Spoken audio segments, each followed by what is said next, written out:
Ahí está bien, perfecto. Perfecto. Ok. Entonces, les decía que iba a hablar de homología. Y la más fácil es la simplicial.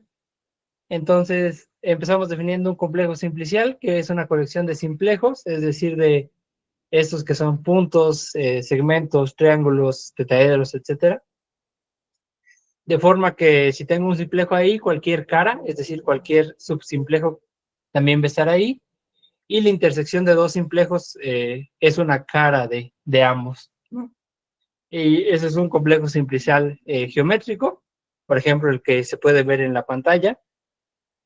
Y también vamos a definir lo que es un complejo simplicial abstracto, que es nada más un conjunto de conjuntos que es cerrado inferiormente con respecto a la contención, es decir, si tengo un conjunto que está ahí, entonces cualquier subconjunto va a estar ahí.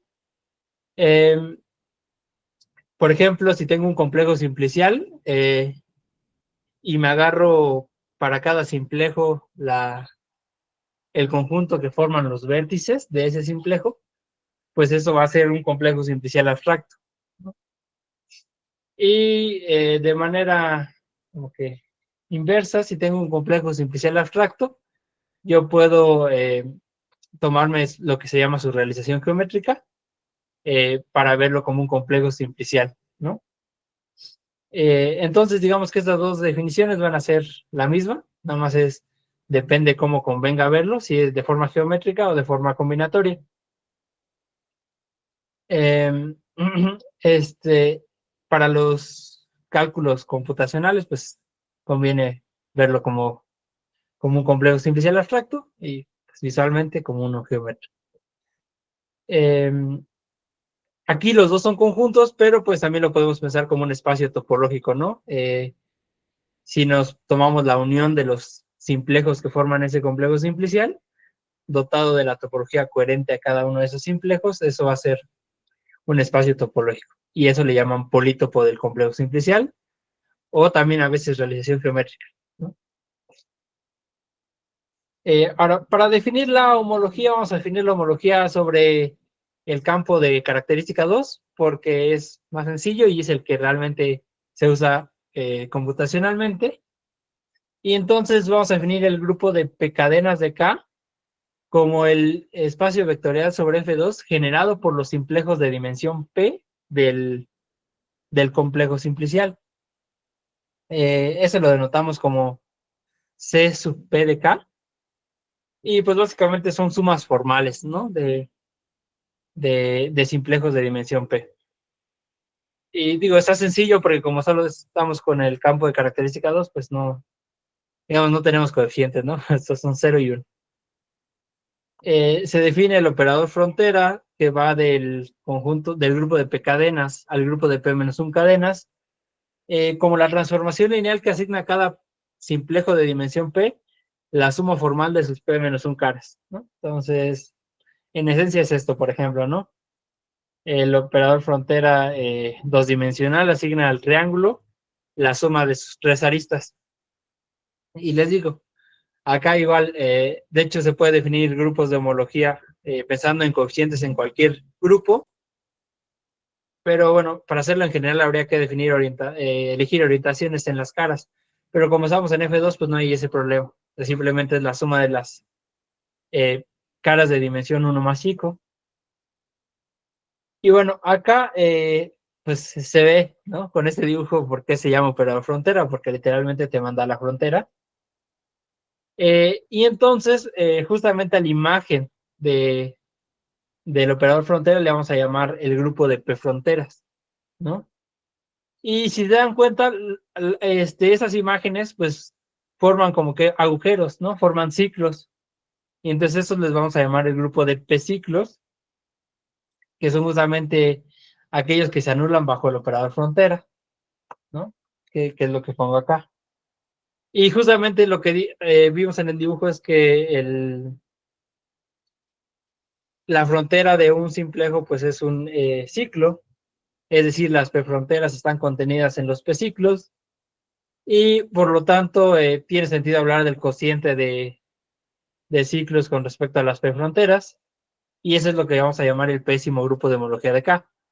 Y bueno, acá es grupo porque, como les decía, se puede definir para coeficientes en cualquier grupo que queramos, pero en particular, como estamos en un campo, que es el de característica 2, pues esto tiene estructura de F2 espacio vectorial. Otra cosa que necesito hablar es que si tengo una condensación de complejos, K contenido en L, y me tomo la inclusión de K en L, pues esa inclusión me va a inducir un morfismo entre los grupos de homología, ¿no? De dimensión P. Esto en realidad es en general para cualquier función simplicial y más general para cualquier función continua que vaya de los polítopos en los polítopos, pero pues ya ese es más rollo. Y entonces, al final lo único que me interesa es el morfismo que me va a inducir la inclusión. Bueno, aquí dice morfismo, pero me refiero a transformación lineal. Y esto es la homología simplicial, con un pasito extra que es definiendo los que son simplejos singulares. Se puede definir también los grupos de homología singular para espacios topológicos en general y no necesariamente complejos simpliciales. Y pues se va a tener lo mismo de la función que induce del morfismo que inducen las funciones entre espacios topológicos. Y lo interesante es que la homología simplicial de un complejo y la homología singular de su polítopo van a ser la misma, ¿no? Van a coincidir y se va a tener también una relación entre las funciones inducidas. Lo importante de la homología es que es un funtor, es decir, lo que me interesa es que con respecto a las funciones, abre las composiciones, ¿no? Y pues ya intuitivamente lo que estábamos diciendo es que, por ejemplo, la homología en dimensión 1 cuenta los agujeros, la homología en dimensión 2 cuenta las cavidades, y lo que sí es que formalmente la homología simplicial en dimensión 0 cuenta las componentes conexas, y la homología singular en dimensión 0 cuenta las componentes arcoconexas. Y bueno, eso es lo que quería mencionar de homología. Ahora quiero hablar un poquito de persistencia. Iba a poner un ejemplo que es el que viene cuando uno empieza a leer algo de homología persistente y análisis topológico de datos. Imaginemos que tenemos una función que es suave, que tiene puntos críticos no degenerados. Esto es para que todos los puntos críticos sean un máximo local o mínimo local y que no tenga valores críticos y, que coincidan, ¿no? O sea, cada punto crítico tiene un valor diferente. Y me voy a ir fijando en las subgráficas de nivel, ¿no? Entonces, por ejemplo, esta sería la subgráfica, una subgráfica, ¿no? Y si voy subiendo la subgráfica sin pasar por un punto crítico, pues no voy a aumentar componentes conexas. Es decir, de la anterior a esta, sigue habiendo solo una componente conexa, que es justamente este cachito de acá, ¿no? Ahora, cuando alcanzo el primer punto crítico con el que me topo, pues ya tengo dos componentes conexas, ¿no? Tengo esta que venía ya de acá, y además se me está sumando este punto crítico de acá. Entonces ya voy a tener dos componentes conexas. Y si sigo subiendo ahí, sin pasar por otro punto crítico, voy a seguir teniendo dos componentes conexas, ¿no? Entonces me voy a fijar en ese punto crítico y le voy a poner ahí un circulito azul, porque me van a interesar formar algo que voy a llamar pares de persistencia. Y ahorita vamos a ver qué son esos. Les voy a seguir subiendo y entonces cuando vuelvo a pasar por otro punto crítico, en este caso por otro mínimo local, se crea otra componente conexa, ¿no? Ya tengo tres. Tengo esta que tenía desde el principio y tengo estas dos como que islas, ¿no? Entonces ahora ese punto crítico le pongo una estrellita azul. Entonces sigo subiendo, paso ahora por otro mínimo local, se crea otra componente conexa. Ahora esta isla que está acá, le asigno otro puntito ahí, ¿no? Ahora, cuando yo paso por un máximo local, ya no se crean componentes conexas nuevas, sino que dos componentes conexas que yo tenía se fusionan y se vuelven una sola. Y entonces cuando paso en justamente la componente que estaba representando con el círculo azul y con la estrellita azul, ahora se vuelve una sola, ¿no? como que esas dos islas se juntaron. Y entonces lo que voy a hacer va a ser asignarle a este máximo local, a este punto crítico, una estrellita. Sí, porque en realidad voy a decir que la componente que nació cuando nació esta estrellita murió acá. Y no es que haya muerto, sino más bien que se fusionó con otra. Pero es lo que quiero más o menos interpretar, como que murió, se fusionó con otra. Y te sigo subiendo con los puntos críticos. Bueno, si sigo subiendo acá no pasa nada, no se crea nada. Cuando vuelvo a pasar por otro máximo local, se vuelven a fusionar componentes. Le asigno ahora el diamante. Y si vuelvo a subir, pues ya, todo me queda de una sola pieza, ¿no?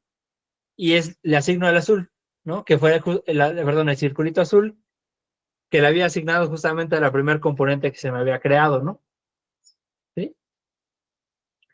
Muy bien. Entonces lo que tengo es lo siguiente, ¿no? Ahí digamos que el primero que apareció fue este círculo azul, de ahí la estrellita de acá, de ahí el diamante de acá, de ahí esta digamos, se fusionó, de ahí se fusionó esta, y por último se fusionó esta, ¿no?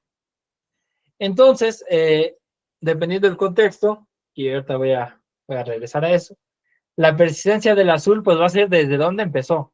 Pues empezó en T1, ¿no? Y hasta dónde terminó, pues terminó en T6. Es decir, su tiempo de vida, digamos, fue de T6 menos T1 o 6 menos 1, que, perdón, acá es igual a 5. Y les digo, vamos a elegir una u otra, depende de lo que se esté haciendo. La persistencia de la estrella, pues empezó en T2 y llegó hasta T4, ¿no? Entonces, T4 menos T2 o 4 menos 2, según queramos. Y la persistencia del diamante, pues empezó en T3 y terminó en T5, pues va a ser T5 menos T3 o 5 menos 3. Ahora, la forma de representar esto visualmente son dos. Una es con un código de barras, que es lo siguiente. Dibujamos una barrita que empieza en donde empezábamos. Por ejemplo, teníamos el circulito que empezaba en T1, terminaba en T6, o 1 y en 6 respectivamente. Y dibujamos una barrita. Y eso lo hacemos para cada uno de nuestras clases, digamos, que estamos estudiando. Otra forma de representarlo es con un diagrama de persistencia, que sería esto, que representamos los pares, ¿no? I, J, donde I es donde, digamos, empieza y J es donde termina. Y bueno, eso es entonces en esencia la idea de la persistencia. Ahora, un poquito más de formalidad, pues básicamente lo que hicimos fue estudiar un espacio, que fue la gráfica, pero a través de varios espacios que iban variando a través de un parámetro R, y lo íbamos a ir creciendo, ¿no? Y esas subgráficas de nivel se iban anidando. Y pues eso es lo que es un espacio filtrado. Es una familia de espacios indexados en R, de forma que si S es más chico que T, entonces XS es un subespacio de XT, ¿no? Bueno, ese es un espacio filtrado sobre R. También podemos definir un espacio filtrado finito, que es una colección anidada de subconjuntos, de subespacios finitos, ¿no? Y entonces, aunque el ejemplo de la gráfica era el primero, como nuestro espacio solo cambiaba cuando pasábamos por puntos críticos, entonces de hecho nos podíamos ir al segundo caso, ¿no? Al del espacio filtrado finito. Entonces voy a hablar un poquito de este caso del espacio filtrado finito. Entonces, pues yo tengo inclusiones, ¿no? Entre XS y XT, siempre que S sea menor o igual que T. Esa le llamo J sub S superíndice T. Voy a decir que una clase que está acá, puedo aplicar homología de cualquier dimensión que yo quiera. Entonces, como no me interesa, nada más es fijo una dimensión desde un principio y con esa trabajo, pues voy a estar omitiendo la dimensión, ¿no? Entonces nada más le voy a poner H, pero es aplicar el juntor de homología. Entonces, una clase en el grupo de homología de XS se va a decir que nace en el tiempo S si la alfa no venía de antes, es decir, no es la imagen de la función inducida en homología por la inclusión del XS-1 al XS, ¿no? Y por eso nace, porque no está en la imagen, o sea, no venía ya de antes. Y se va a decir que muere si justamente que muere en el tiempo T, si cuando le aplico la función inducida en homología por la inclusión entre S y T, me da 0. Pero cuando le aplico la función inducida en homología por la inclusión entre S y T menos 1, no se hace 0. ¿Sí? Porque si se hacía 0 es porque murió antes, ¿no? Entonces eso es lo que dice acá, ¿no?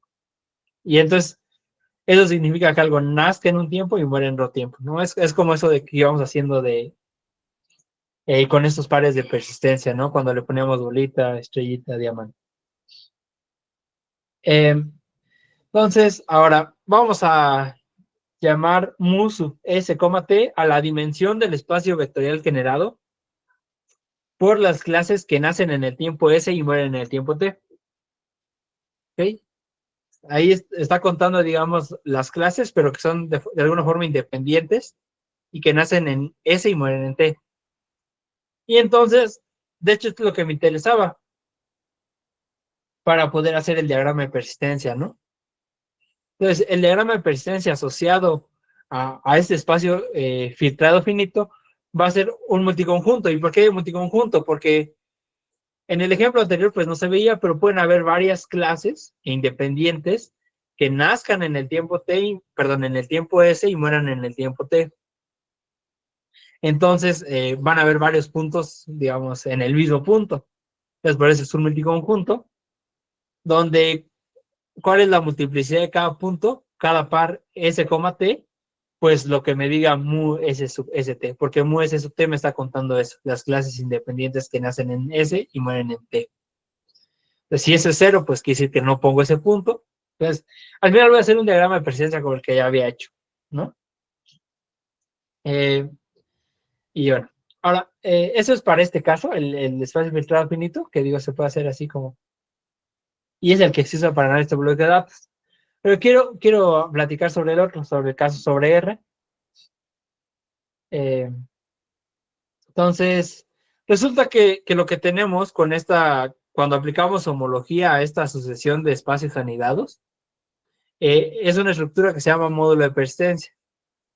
Y un módulo de persistencia sobre un conjunto de índices que sea su conjunto de R, pues es una familia indexada en ese conjunto T de espacios vectoriales, junto con una colección de transformaciones lineales que van del BS al BT cuando S es más chico que T, que cumplen lo siguiente, ¿no?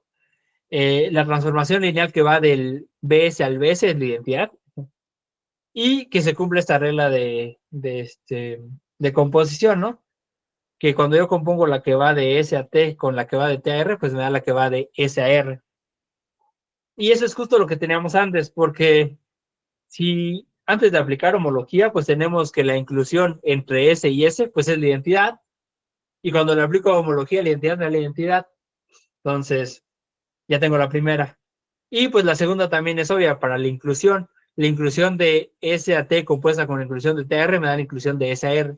Entonces, les decía que la homología era un funtor, entonces me va a abrir la composición bonito. Y entonces también voy a tener esa regla para las funciones ya inducidas en homología.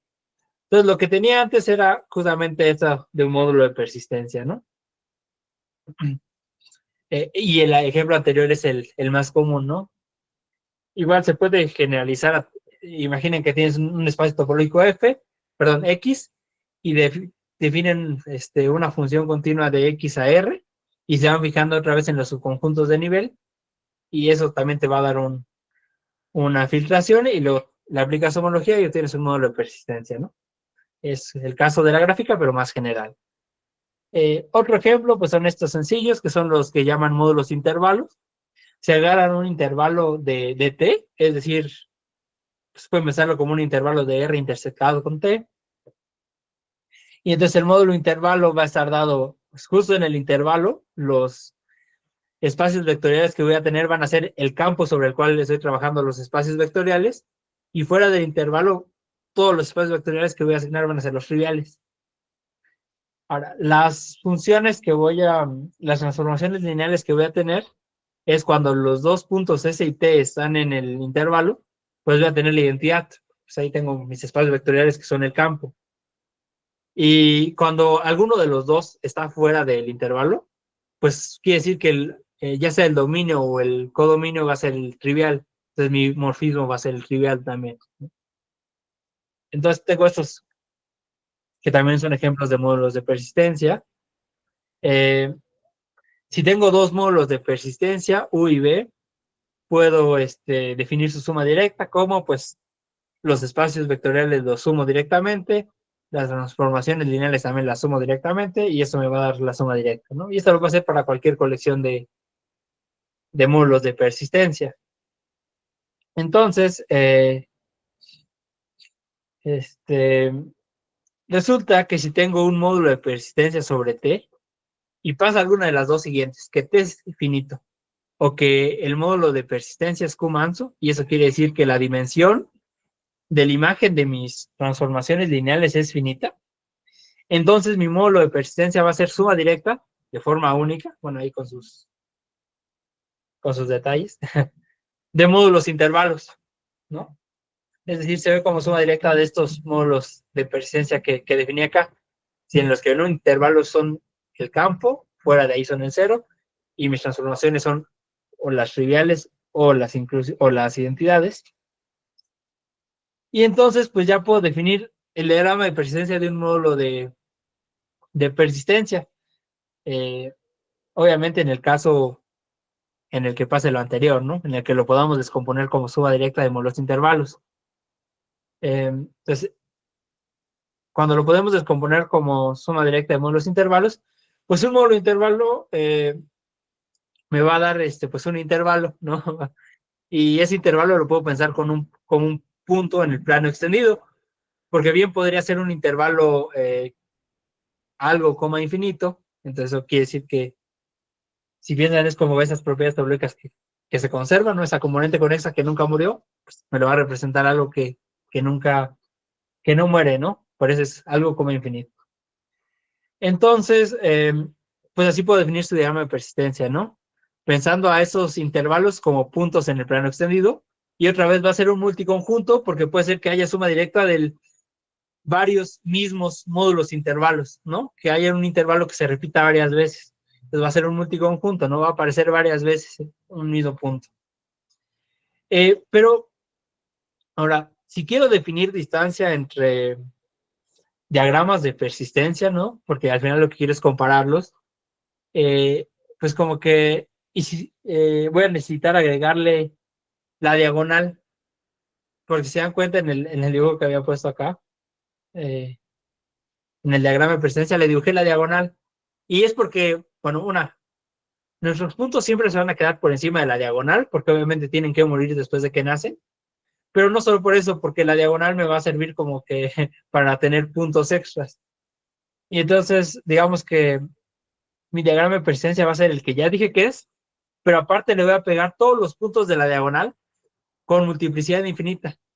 Es decir, cada punto de la diagonal va a aparecer una infinidad de veces, ¿no? Y entonces ahora sí, ¿cómo defino la distancia entre diagramas de persistencia? En realidad, como dije, un diagrama de persistencia va a ser un multiconjunto en el plano superior, por encima de la diagonal, del plano extendido. Entonces, si me agarro un multiconjunto, acá un multiconjunto pues es un par S, M, donde S es un conjunto, M es una función que asigna a cada valor de S su multiplicidad. Entonces voy a llamar representación de S, pues a la unión de, como que poner varias veces el mismo punto de S que se repite, pero como que indexado, ¿no? Para distinguirlos, y es lo que hace acá. Y entonces un epsilon emparejamiento es una biyección entre las representaciones de dos multiconjuntos, pero de forma que la distancia infinito, esta que es la del máximo, aquí solo pensando en el punto, ya no pensando en el índice, para que tenga sentido hablar de la distancia infinita, nada más del punto en el plano extendido y no con su índice. De forma que la distancia infinita entre x y el valor bajo la función de x sea menor o igual a epsilon para cada punto en mi multiconjunto, ¿no? Entonces lo que está haciendo es como que a cada punto del multiconjunto le asigno otro punto que no está tan lejos, ¿no? Que está a lo más epsilon de distancia.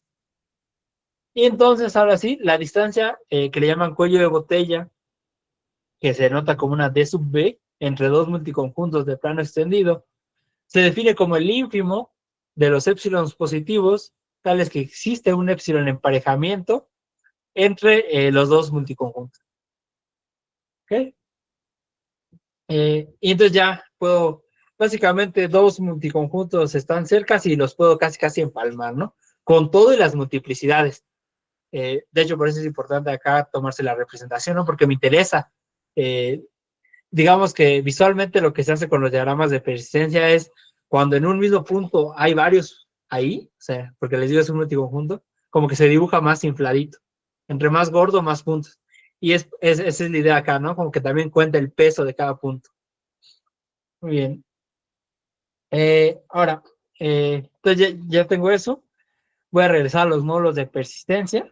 Voy a definir lo que es un epsilonmorfismo entre dos módulos de persistencia. Y no es más que una colección indexada en... Ahora voy a trabajar sobre módulos de persistencia sobre R, no porque eran los que quería. Una definición indexada en R de morfismos que mandan al tésimo espacio vectorial de U al T más épsilon ésimo espacio vectorial de B, ¿no? Como que lo trasladan. De ahí sale la épsilon, ¿no? Traslada épsilon. ¿Sí? Pero de forma que este diagrama que pongo acá conmute, ¿no? Tengo mi transformación del módulo de persistencia que manda US en UT. También tengo la del módulo de persistencia que manda BT más épsilon en BS más épsilon. Acá tengo las FIST, ¿no? La que me manda... acá lo puse al revés, perdón. Acá era BS más épsilon y acá era BT más épsilon. Lo puse al revés. Y acá tengo la phi T, ¿no? Que me manda el US en el BS más épsilon y la phi T que me manda el UT en el BT más épsilon. Y voy a querer que ese diagrama conmute, ¿no? Y eso va a ser un epsilonmorfismo. La colección de esos epsilonmorfismos lo voy a anotar como ohm super epsilon entre los módulos de persistencia. ¿Sí? Pues un ejemplo de un epsilonmorfismo es el que está formado por justamente las transformaciones de mi módulo de persistencia U, que van del T al T más epsilon, ¿no? Acá también lo puse mal, acá perdón, sería S, acá sería S, acá sería T, T y T, ¿no? Claramente ese diagrama va a conmutar, porque pues, es la propiedad que ya habíamos pedido que cumplieran los módulos de persistencia. Y entonces esto es un morfismo que le voy a llamar 1 sub el módulo de persistencia, y en el superíndice le voy a poner el épsilon. O sea, dos módulos de persistencia se van a decir epsilon intercalados. Si existen dos morfismos, dos epsilon morfismos, uno que vaya de U a B y uno que vaya de B a U, tales que su composición me dan estas, digamos, identidades, pero de longitud 2 epsilon, ¿no? ¿Sí? Es como si acá dibujara otro caminito acá. Voy a tener otro diagrama por acá abajo. Y entonces hacer este recorrido va a ser lo mismo que hacer el recorrido lineal que ya tenía, ¿no? Esa es la idea. Entonces, lo importante de esto es que resulta que si tenemos dos módulos de persistencia que sean Q-mansos, esa condición la pedimos para que tenga sentido hablar de su diagrama de persistencia, de forma que son epsilon intercalados, con la definición anterior, pues resulta que la distancia cuello-botella entre sus diagramas de persistencia es menor o igual que epsilon, ¿no? Esto ya va sonando un poquito esta estabilidad que queremos, ¿no? Entonces este es el teorema importante. Digamos, este ya es como un preestabilidad. De hecho, se da algo más fuerte, y es que de hecho coincide, ¿no? Si se define como una, creo que le llaman distancia de interlineado, que es a través del ínfimo de qué tan epsilon intercalados se pueden hacer, va a ser lo mismo que esa distancia cuello-botella.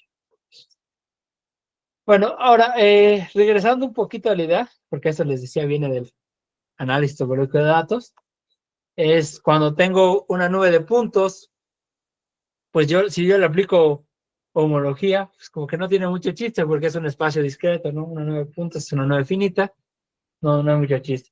Entonces la idea es asignarles espacios, pero espacios que sean fácil computablemente, es decir, espacios discretos, en este caso los complejos simpliciales, y pues el primero del que sale es el de check. ¿Y cómo se define el complejo de check? Pues es el complejo abstracto, cuyos simplejos son subconjuntos finitos de X. X es un espacio métrico. tal es que la intersección de los discos de cierto radio, centrados en esos puntos, es no vacía, ¿no? Por ejemplo, pienso en este espacio métrico, que está muy sencillito. Entonces, lo que voy haciendo es ir dibujando discos, ¿no? Entonces, ahí dibujo discos, ¿no? Checo cuáles se intersecan. Si intersecan estos dos, por ejemplo, entonces voy a dibujar una línea, uno simplejo entre estos dos. Si intersecan estos dos, pues voy a dejar uno simplejo entre estos dos. Y ya no hay más intersecciones. Entonces ya no dibujo nada más. Ahora, este es mi complejo de check para ese radio, ¿no? Para el radio que me tomé para dibujar esos discos. Puedo tomarme un radio más grande. Por ejemplo, acá ya tengo más intersecciones. Por ejemplo, estos 3 discos ya se intersecan los 3. Entonces, de hecho, no solo dibujo los 3 segmentos, dibujo el triángulo relleno, porque ya se intersecaron los 3. Ese disco sigue aisladito, entonces ahí no dibujo nada. Puedo seguir haciendo más grande mi radio.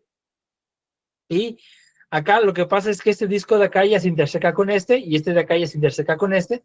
Entonces, aparte de mi triángulo relleno que ya tenía, voy a dibujar el segmento que va de acá a acá y el que va de acá a acá. Pero no se rellena, porque si se dan cuenta, estos 3 círculos todavía no se intersecan. Acá todavía hay como que un hueco, si me desalcanza a ver. Y entonces, no dibujo el triángulo relleno, solo dibujo las aristas. Y puedo seguir inflando, ¿no? Y si sigo inflando, pues ya aquí ya tengo todas las... acá, perdón, ya tengo que este disco gris interseca de los otros dos a la vez, ¿no? A los que ya intersecaba por separado, ya los interseca al mismo tiempo. Y entonces ya dibujo el triángulo relleno. Y puedo seguir inflando, y aquí ya tengo que los 4 discos intersecan, entonces ya dibujo el tetraedro completo, ¿no? Y entonces así voy, se dan cuenta, estos complejos que fui obteniendo, son subcomplejos que es uno del otro, ¿no? Uno del que sigue. Este de acá es un subcomplejo de este de acá, y ese de acá es un subcomplejo de este de acá, es un subcomplejo de este de acá, es un subcomplejo de este de acá. Y entonces lo que estoy haciendo es construyendo una filtración de subcomplejos, ¿no? Pero antes de hablar de eso, ¿por qué el de check? ¿Por qué no les asigno otra construcción, no? El de check es porque, de hecho, tengo un fundamento que es el lema del nervio. Entonces, cuando yo tengo una cubierta abierta de un espacio métrico, su nervio, pues es justo, se define similar a como definimos el complejo de check, igual es un complejo abstracto.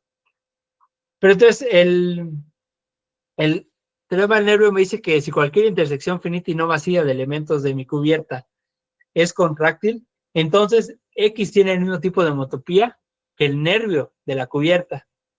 Y si tiene el mismo tipo de homotopía, pues tienen misma homología, las funciones inducidas van a ser similares, y entonces, pues, eso es algo que me interesa. No, aquí en la ilustración se puede ver qué es lo que dice el teorema del nervio. Por ejemplo, pienso en esta cubierta, la de los 3 óvalos, el rojo, el azul y el amarillo. Las intersecciones son contráctiles. Acá puedo empezar en esta intersección, pues es un disco también, es contráctil.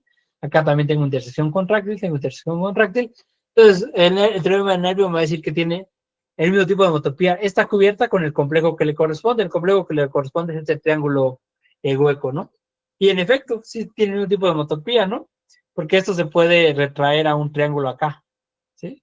Si lo piensan, pues sí, ¿no? Tienen el mismo primer grupo de homología, tienen un agujero unidimensional, no tienen agujeros de más dimensiones, hay una componente conexa, todo lo tiene igual. Entonces, el teorema del nervio me fundamenta que, digamos, el teorema de Check, como que, perdón, el complejo de Check es como que me podría aproximar un poquito la forma que tiene una nube de puntos aislados, ¿no?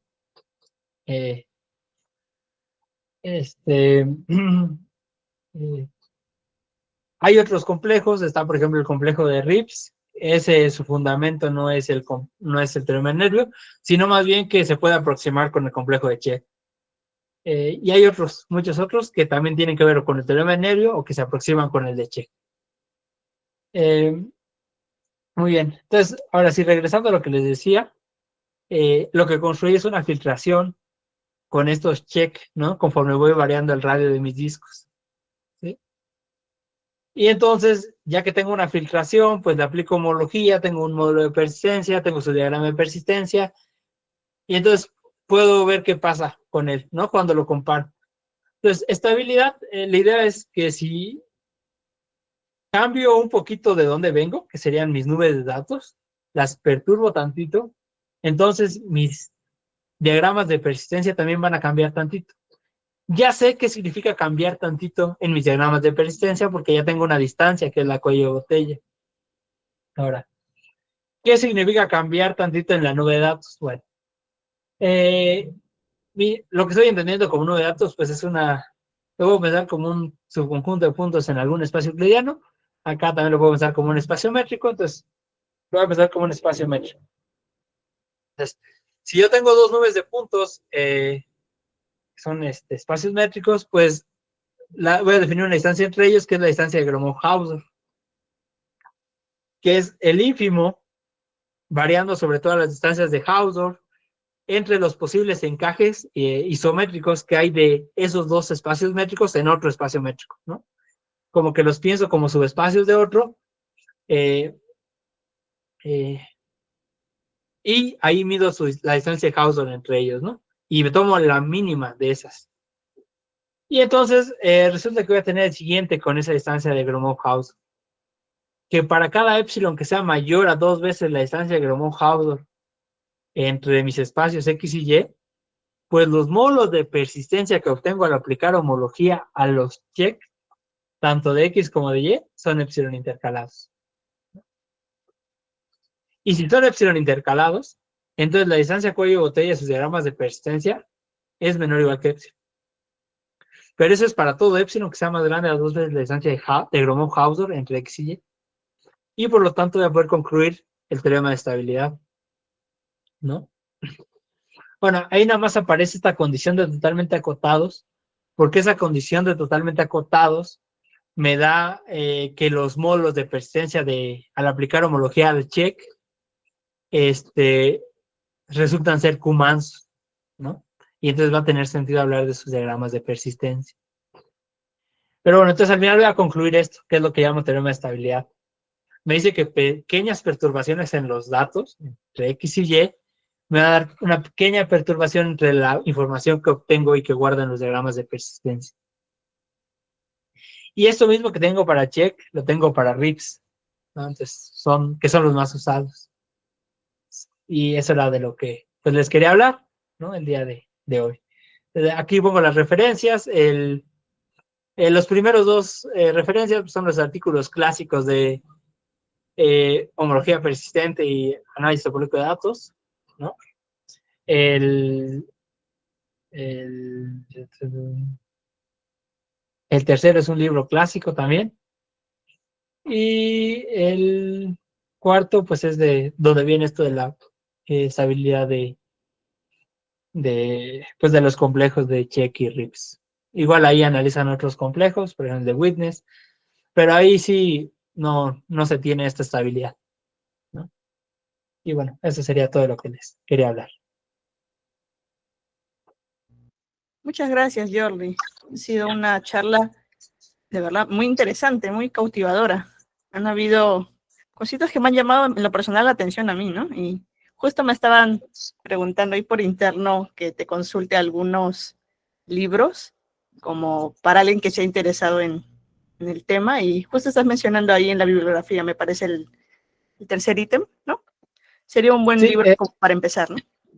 Sí, el tercero es un libro muy completo, trae todo, desde homología simplicial hasta homología persistente y los teoremas de estabilidad. Sí. Claro, perfecto. Entonces, por ahí podrían empezar algunos que se sientan interesados, ¿no? Sí. De repente, si alguien en el público desea hacerle alguna pregunta a Jordi, o si desea puede utilizar el chat para formular su pregunta.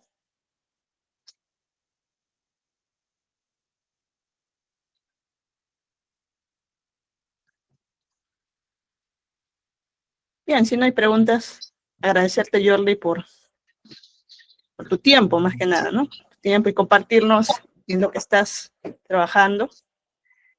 Y te pediría que dejes de compartir pantalla para poder proyectar tu certificado y darte el agradecimiento respectivo, por favor. Sí, muchas gracias. A ver.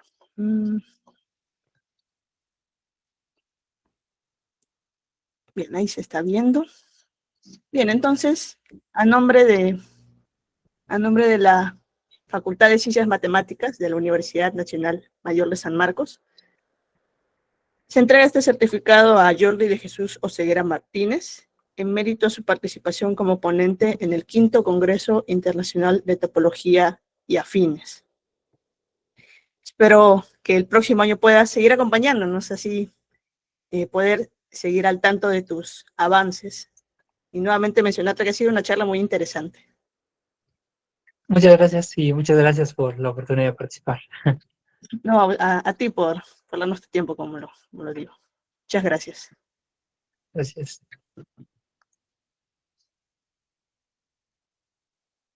Bien, vamos a esperar unos minutitos para seguir con la segunda conferencia a cargo del maestro Ángel Calderón. Sí, vamos a esperar unos par de minutos.